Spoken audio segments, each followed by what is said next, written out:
Morning and welcome to another episode of Life and Equity. Today, I want to cover the topic of the importance of savings versus the importance of rate of return. Because the typical advice out there is chase the rate of return. Rate of return is important, but it's only one factor, one component of wealth building.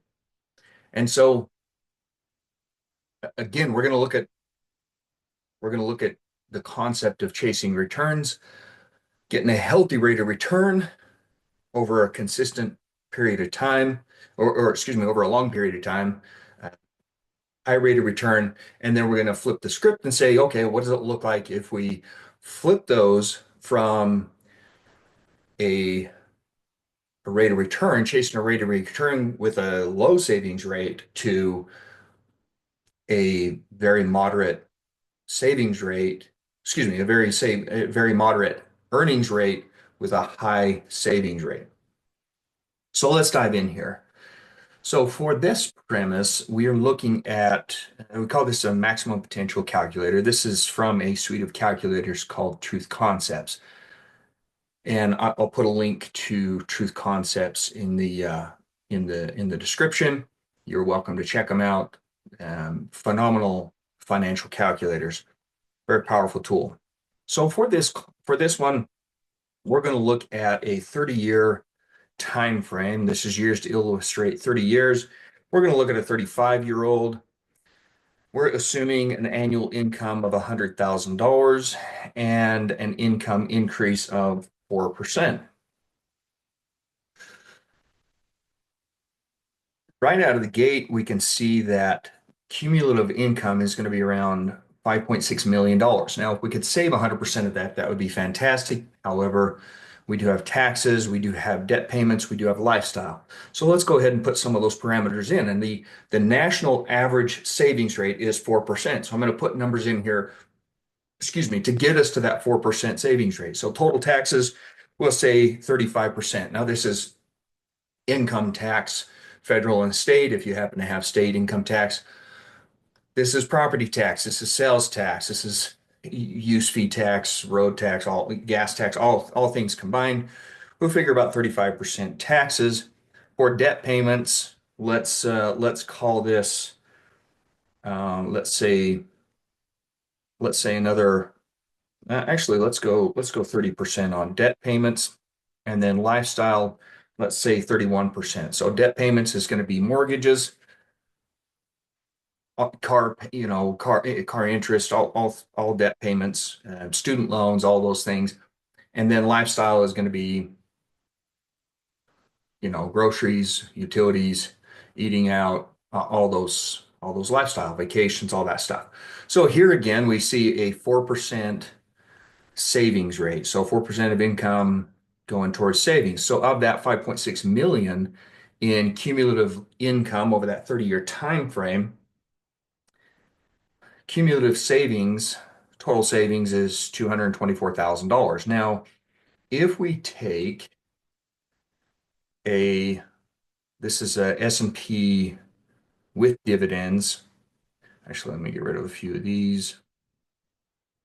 So let me get rid of anything. So we got the bonds, different types of bonds, treasury bills. But what we're going to focus on is we're going to focus on the S&P with dividends and Dow Jones Composite Bond portfolio, a 60-40 split.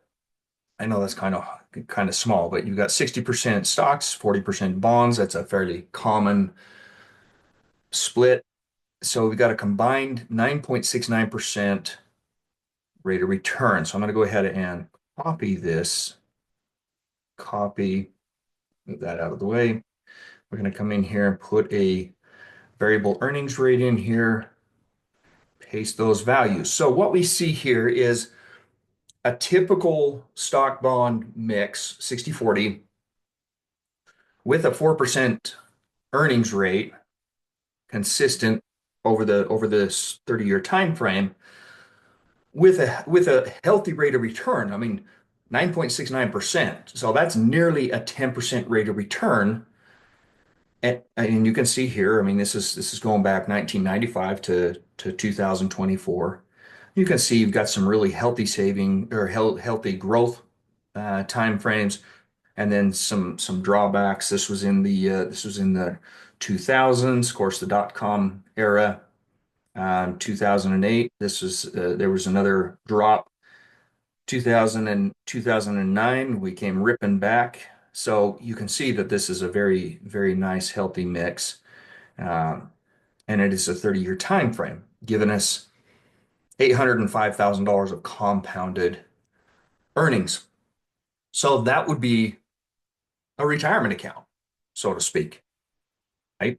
That would be an entire a retirement investment. Now, 805, that's nothing to, that's I mean, $805,000, that's a fairly decent lump sum. But let's just flip things around a little bit. Let's flip it and see, okay, well, what if we were saving 10% and we had a 4% earnings rate? So we're going to flip the script a little bit. We're going to go to a fixed earnings rate of 4%. We're going to make some adjustments here. So the debt payments, in order to get us to a 10% savings rate, and it doesn't matter how we do it, and I'll circle back to this in a minute, but for this use case, we're going to say we're going to do 25% in debt payments.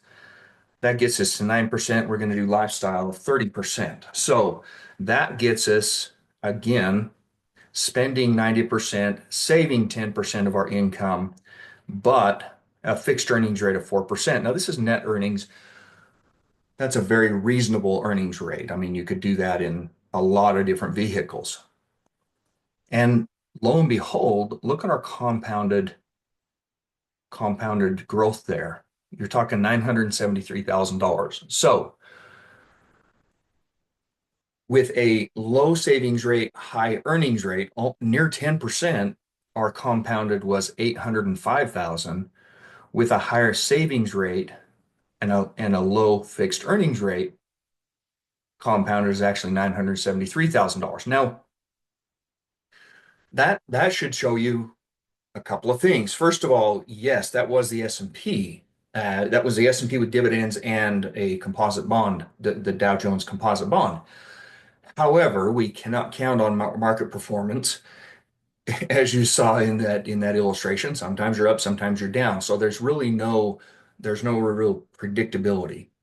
What can be predictable is a savings rate, not an earnings rate, especially, I mean, depending on what you're invested in, but every investor will tell you rates will adjust, whether it's stock market, whether it's real estate, whether it's owning businesses. Sometimes you're up, sometimes you're down. And if an investor tells you that they've got a sure deal, I would say run the other way because they either don't know what they're talking about or they're lying through their teeth. Either way, you don't want to work with them. So every investor who's been in business for a while and knows what they're doing will tell you there's a lot of volatility in investing. There are no guarantees on your profitability. That's the nature of the game. But what can be predictable is your savings rate. Now, of course, life, and you can't always save the exact amount every single year, but at least you can, if you're living below your means and you have an ideal savings rate, at least you're coming close to that, and sometimes higher, sometimes lower, depending on the year.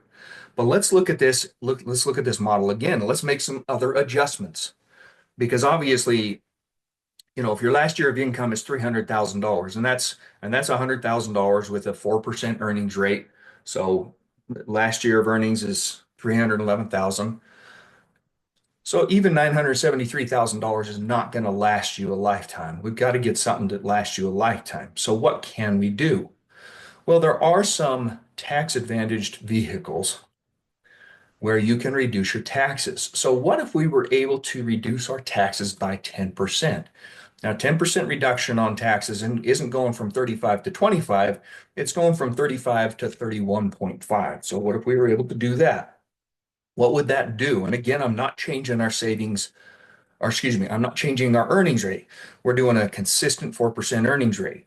Let's see what that does for us. Well, that already jumps us to 1.3 million.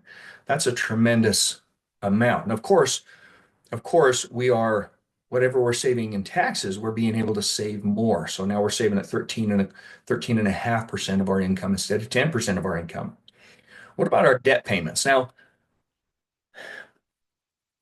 in life, you're going to have debt payments, unless you're a trust fund baby, and most of us aren't. So you're going to have debt payments.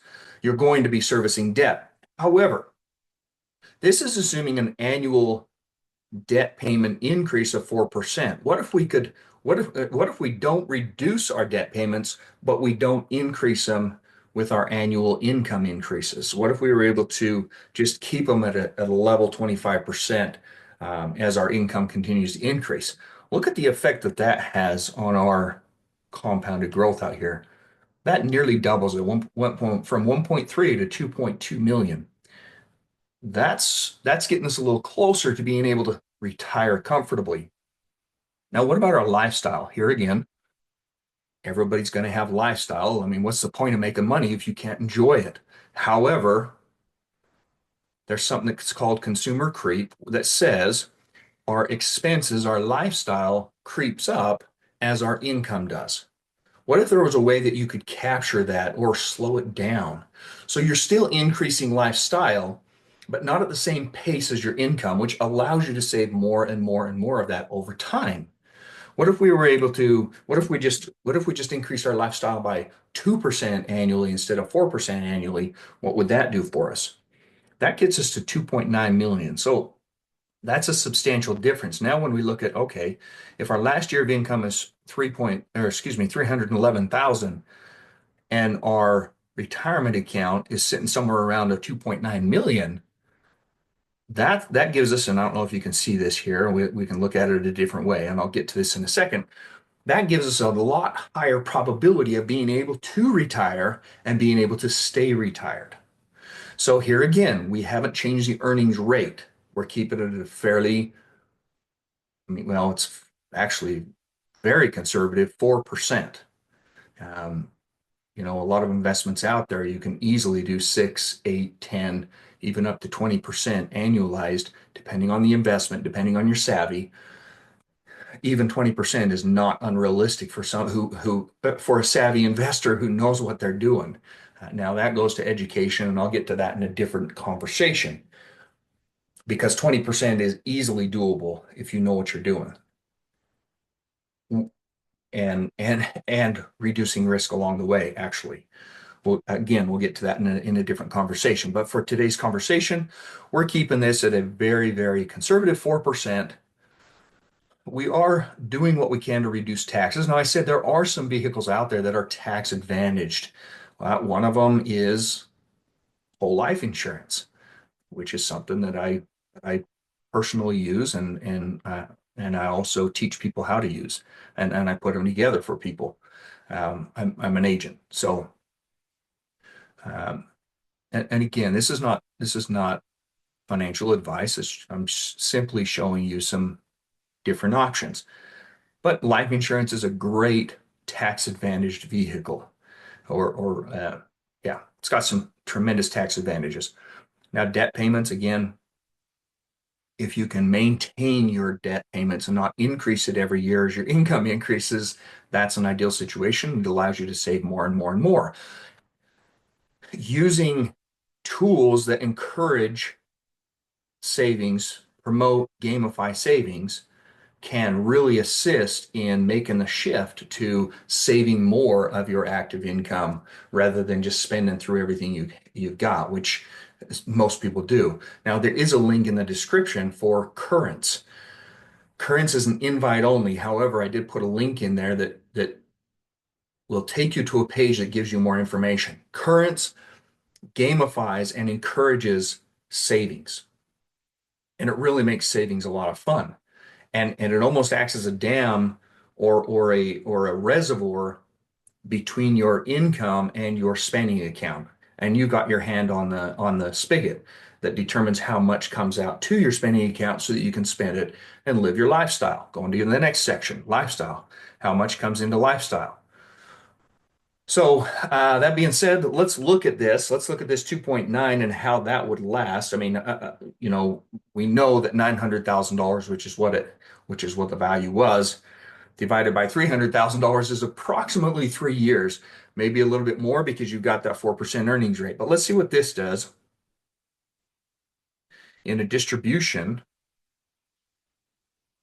So here's a model that says, okay, you retire at 65 or you stop working, stop contributing, and you start taking distributions from this $2.9 million. Of course, you still have that 4% earnings rate.